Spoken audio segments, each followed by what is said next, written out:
two of my aunts were married to two of the owners. Oh. So my Aunt Janet was married to Jerry Frank. And later, when my Aunt Sally returned from California, she married Don Frank.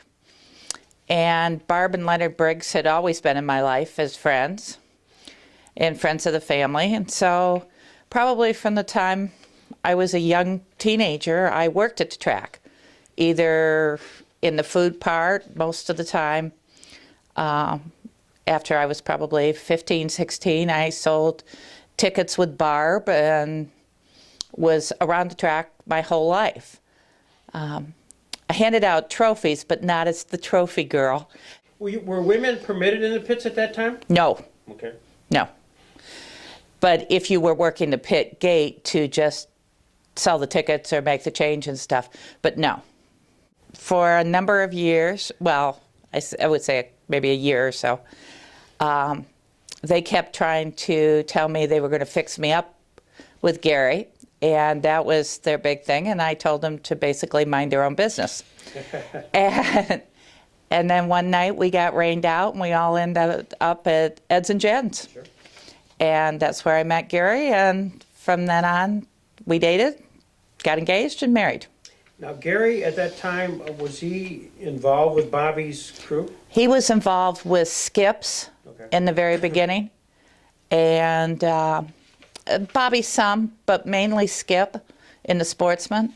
And then he went to Bob's, and then, of course, had the Sportsman and the late model. What was his role there? I mean, what did he do for Bobby? We owned the car. Did you? And he was the designer, the mechanic of finding innovative ways to make it go faster. And he was a tool and die maker, so it came naturally to him to find a way to jazz it up, still being within the rules, but maybe something that the other guys didn't have. So he was ahead of the game, and yeah, and he kept those secrets to himself. He always would have a little index card in which he wrote down all the dimensions and everything that he had, where he had them. Over the years, I located, and I don't know where they are now, but he used to keep a record every night of how the track was, what the tire pressure was, everything that there was. Everything was recorded. Everything was checked and rechecked. And if the track changed, the tires changed.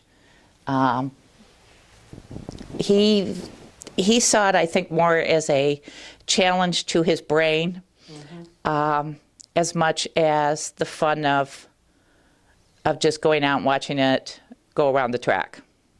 I would say 69 to 77, 78. Okay.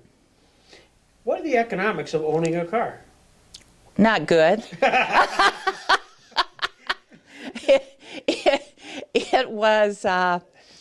At the time, we were first married and building a house, and every time I saw a few $100s go out for tires and everything else, we were luckier than a lot of them because Bob did win. But it certainly wasn't a money-making operation. People come to the garage and ask Gary, or was there a lot of camaraderie among the team, different teams? Oh, sure. There were a lot of things that go back and forth, but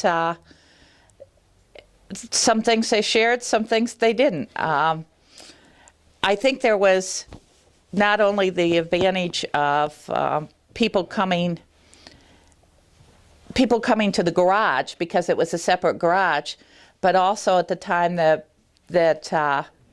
they were racing, they had a beer sponsor.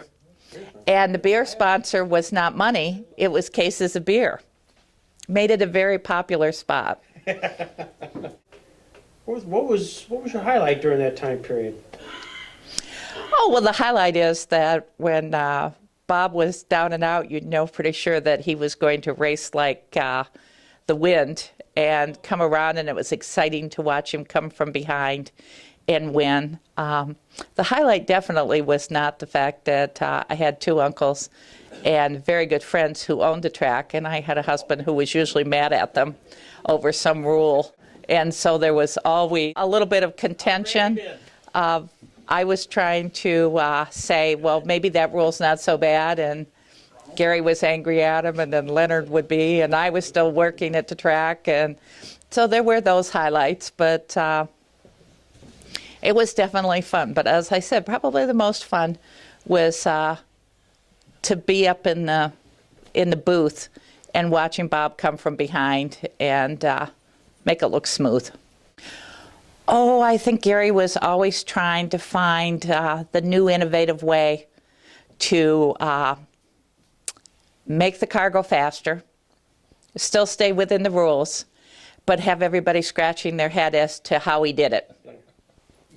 Would that be a fair assessment? That was his whole highlight. His whole highlight was that people would come up and ask him what he did. And as far as I know, he probably took it with him for most of it. Jane, what's the question you've been waiting for me to ask that I haven't? I'm just thankful you didn't. That may be the best answer I've ever heard. All my interviews, I've never had that comeback.